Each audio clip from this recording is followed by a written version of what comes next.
Okay, get in the boat. Get in the boat.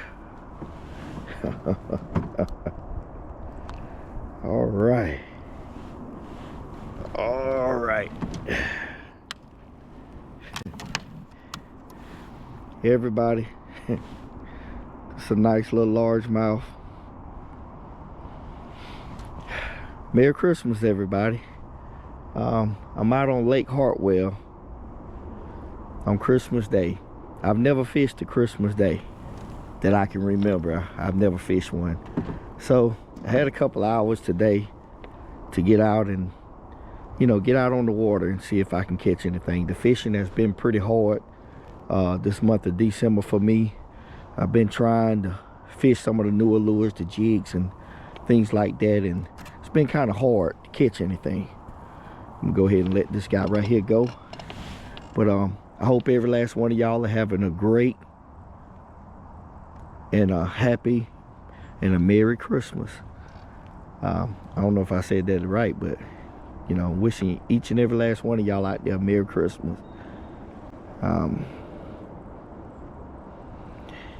Yeah, I'll let you go, guy. It's beginning to look a lot like Christmas everywhere go. I caught that one fish right here on my drop shot. Trying to get it all untangled. Cut this motor off. I actually hooked that fish, or got that bite, about 5-6 minutes ago, and I was coming from that area coming this way, and I don't know, for some reason I missed the bite. So what I did was I changed the direction in which I threw my lure into. You know, just change. Sometimes it doesn't mean that one chance was the only chance you got to catch that fish. You may have to change your angle in which you know, present your lure to. So I just pretty much changed the position of the boat, cast back over there, brought it back in another direction, and that bass was right there waiting on it. Welcome everybody back to the channel. Today I'm going to take y'all in depth on one of the most effective ways of catching fish point blank in the bass fishing world, and that's fishing with the drop shot. Now hold on for a second before you try to turn off and everything else. Don't believe the hype when people say that, you know, fishing finesse style doesn't catch large fish. It does. It really does. And it catches numbers. It may not catch the big fish more consistent, but fishing with a finesse style setup would definitely get you some big fish too. So today I'm gonna go in more depth on my drop shot. Okay, I'm gonna start off with my actual setup. Basically what I have here is a loose speed stick. I think they call this one is a speed spin. I got it at Bass Pro Shop. It's a combo. The combo, when I purchased it, was right around maybe $100. But this is one of my favorite reels to fish. The reel is medium powered, but it's a light action with a fast taper to it, whatever that means. But it feels comfortable in my hand. The reel is basically not the smallest of reels, but it's like next to the smallest. But it's a 5520 HS loose speed spin. So when it comes down to the drop shot for me, I like to use a braid to fluorocarbon leader. One of the type of braids that I like to use on my spinning reel when I'm fishing with my drop shot, I always, on all of my spin combos, I use 10-pound braid. That's the highest I go. 10-pound braid. To be exact, this Berkley X5 is one of them that I like to use.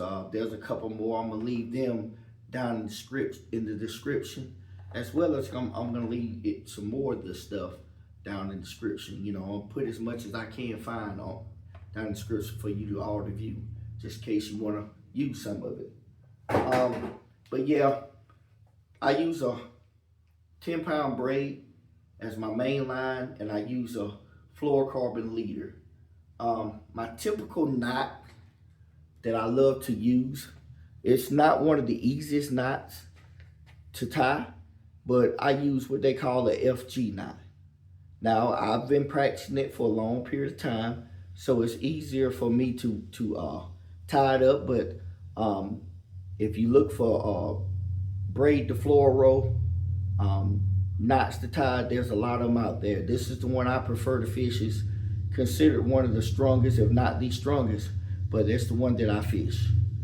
Okay, as far as my leader line, I fish with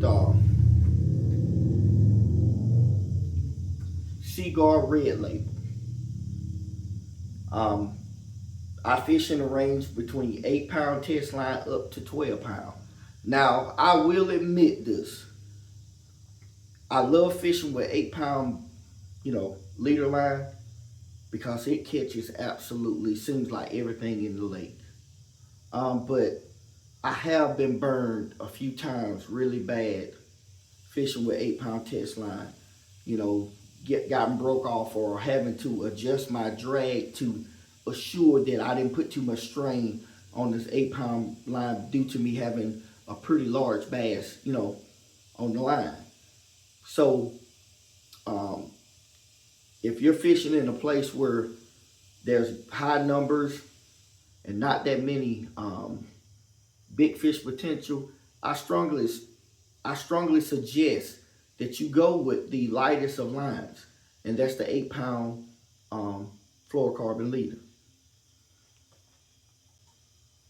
For all the other applications, I suggest you go up to 10 or 12-pound test line.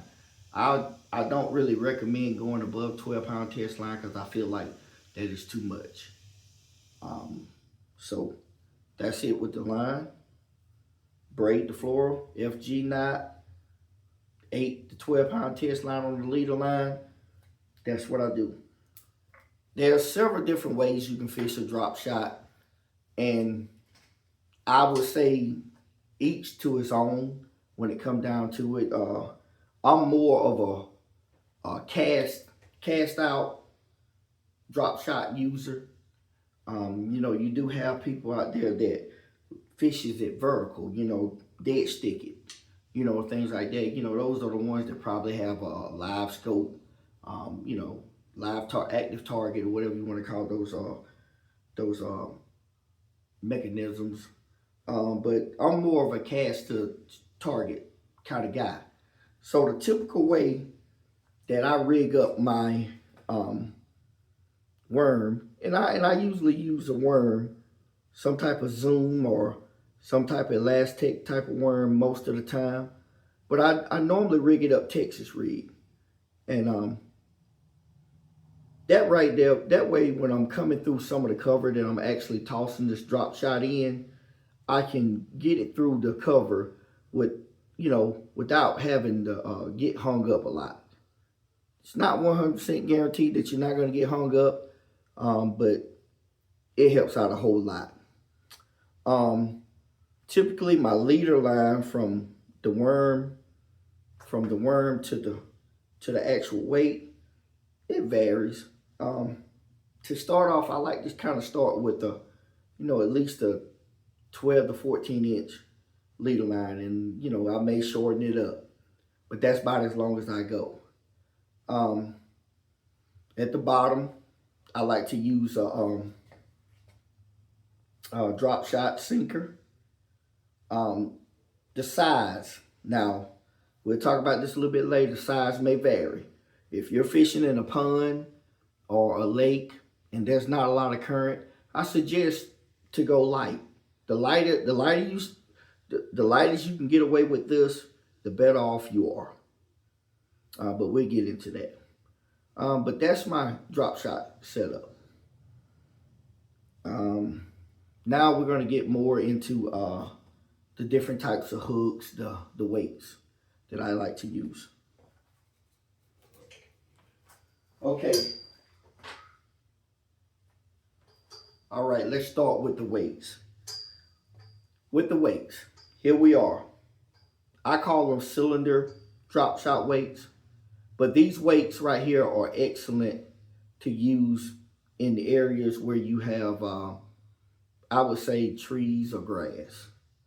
Most of the lakes here in South Carolina, they consist of a little bit of weeds and some little trees or whatever, but for the most part, I can get away with fishing these kind of weights. If you're fishing an area where there's a lot of rocks, I suggest you to go with more of a cylinder, a ball type weight. They just come through the rocks a lot better.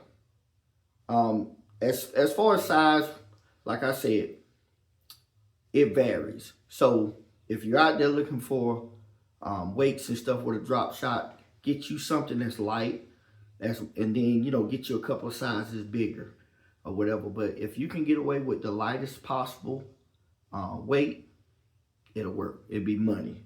But there they are. There's 3 sizes. Typically, when I use the bigger one, I'm fishing like in current, like a river with a lot of current in it, to kind of keep that drop shot down on the bottom. So that's why I do that. So that's it with that. Okay, when it comes down to the hooks, different styles of hooks that I use. One style is this Gamakatsu G-Finesse hook. Like I said, I like the Texas rig this hook, and everything else in the preferred hook size is about a 1/0 to 2/0 hook. I wouldn't really go too bigger than that. About a 1 or 2/0 hook. Here's a couple of more that I like to use when I'm Texas rigging styling.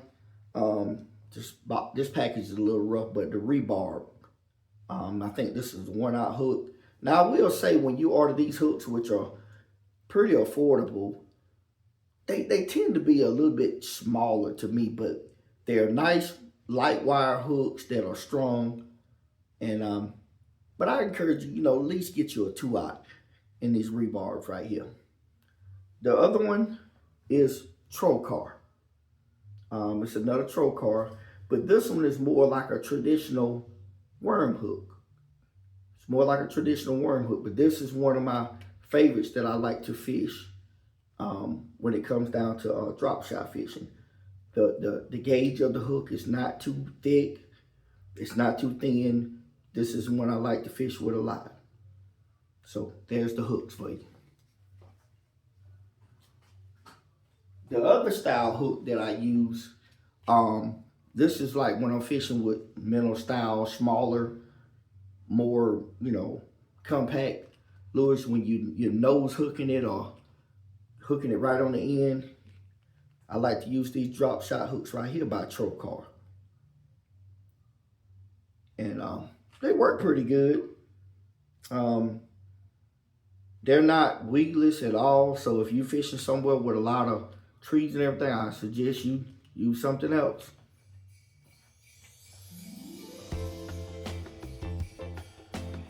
So, like I was saying earlier, the drop shot is an amazing setup to use to catch bass.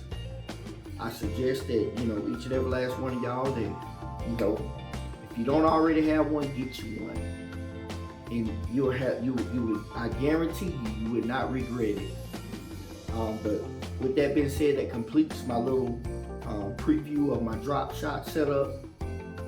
With that being said, I'm gonna go ahead and get on out of here, and I'll holler at each and every last one of y'all on the next one. Merry Christmas to all of you. Merry Christmas to all of you. Merry Christmas from Fishing with Jett.